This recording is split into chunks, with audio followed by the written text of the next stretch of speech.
नमस्कार, Arvind Kumar coaching classes में आप सभी लोगों का स्वागत है। आज का टॉपिक हमारा त्रिभुज चैप्टर का 6.2 का तीसरा और चौथा क्वेश्चन करेंगे आज। तो हम बोर्ड पे तीसरा क्वेश्चन लिख रखे हैं, इसको देखते हैं और सॉल्व करते हैं। कोई भी डाउट होगा, कोई भी अगर दिक्कत आती है, परेशानी आती है तो कमेंट बॉक्स में आप कमेंट कर सकते हैं। मेरी त्रुटियां जहाँ पे होगी उसको भी आप कमेंट कर सकते हो। तो देखते हैं इस क्वेश्चन में क्या कर रखा है। आकृति में DE समांतर है किसके, AC के, और DF समांतर किसके, AE के। तो सिद्ध क्या करना है, सिद्ध करना है कि BF अनुपात FE बराबर किसके होगा, BE अनुपात EC के। यही सिद्ध करना है। तो आ जाते हैं, हमको दिया क्या है, आ जाते हैं इसमें त्रिभुज में ABC में, त्रिभुज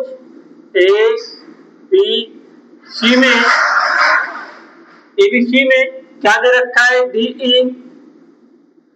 समांतर है किसके, AC के, है ना। DE समांतर किसके, AC के। तो क्या करेंगे, जब समांतर है ये वाली भुजा इसके, तो ये सब क्या होंगे, अनुपात में होंगे और बराबर होंगे। कौन कौन, BE और EC अनुपात में होंगे और बराबर किसके होंगे, BD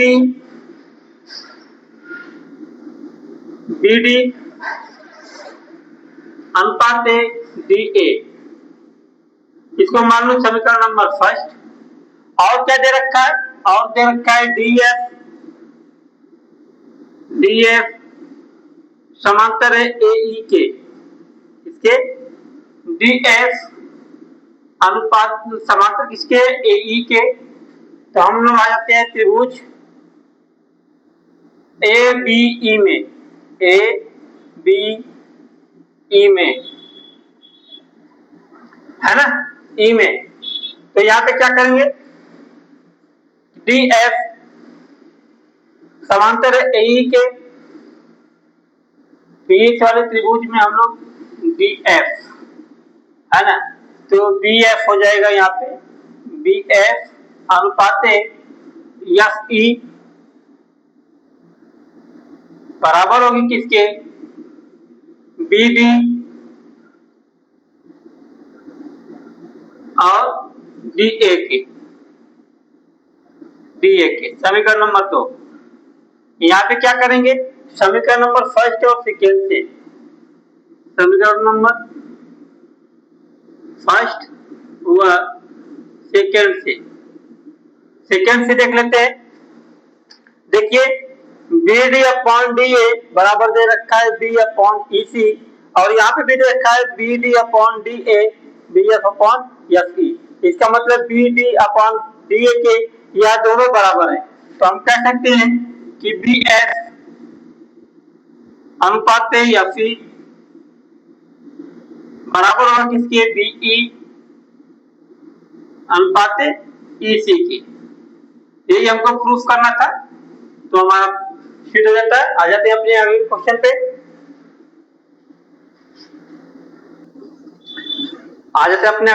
पे। क्या कर रखा है, आकृति में DE पैरेलल है QQ के। यहाँ पे देखेंगे ध्यान से, आकृति में जो DE है ये वाला, यह बिंदु DE OQ के पैरेलल है। फिर क्या रखा कि और DF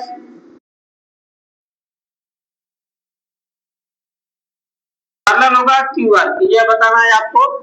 आते हम लोग हल करते हैं क्वेश्चन में। पहले ये फिगर उठाएंगे, इधर वाला ये वाला त्रिभुज उठाएंगे। कौन सा त्रिभुज, त्रिभुज POQ में, POQ में क्या लिखा रखा है कि DE पैरेलल है, समांतर है किसके, OQ के। यह क्या है, दिया है, क्या है, दिया है। इसको तो आप कारण तो हमेशा बताइए कि यह क्यों पैरेलल है, क्योंकि ये दिया है। क्यों समांतर है, क्योंकि ये दिया है ना।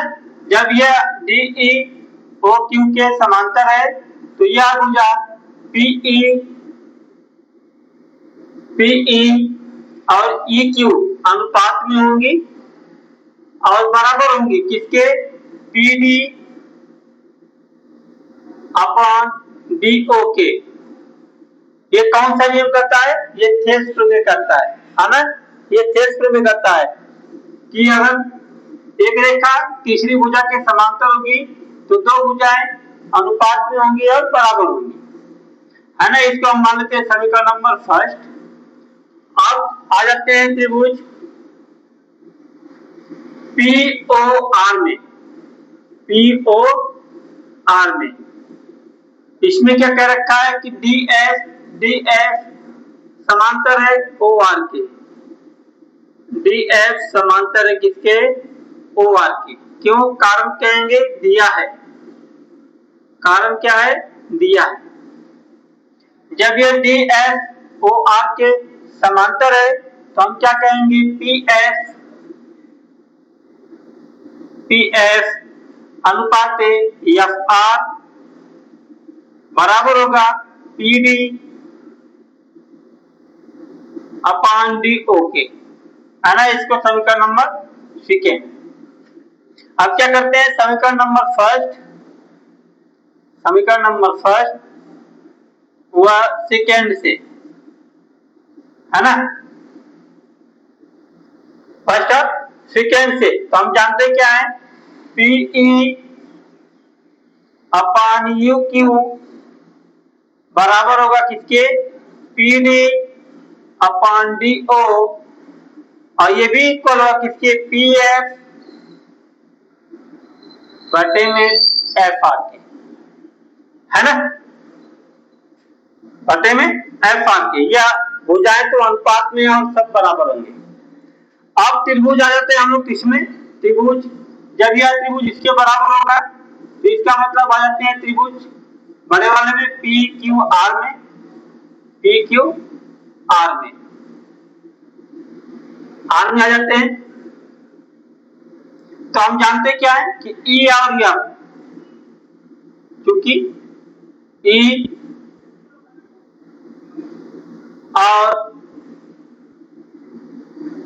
एफ क्रमशः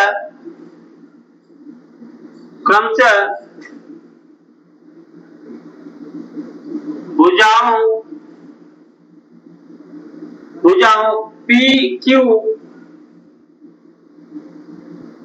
और पी आर पर स्थित है,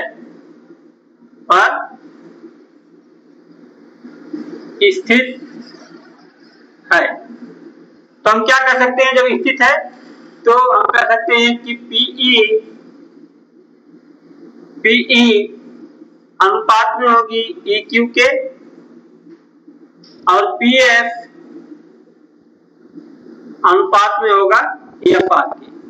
यह चीज हम प्रूफ कर रखे हैं समीकरण नंबर फर्स्ट और सेकेंड से, है ना। जब यह बिंदु इन दोनों भुजाओं पे स्थित है तो हम कहेंगे कि पीई ई क्यू और पी आर के बराबर होगा, ये प्रूफ कर रखे हैं। तो इसका मतलब क्या निकला, अर्थात बिंदु ई और एफ वही क्रमशः भुजाओं पी क्यू और पी आर को एक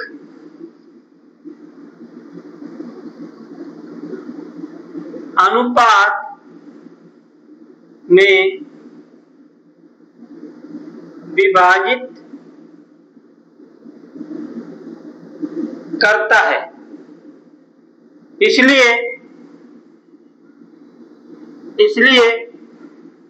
EF समांतर होगा किसके, QR के। ये हमारा प्रूफ हो जाता है। थैंक यू, नमस्कार।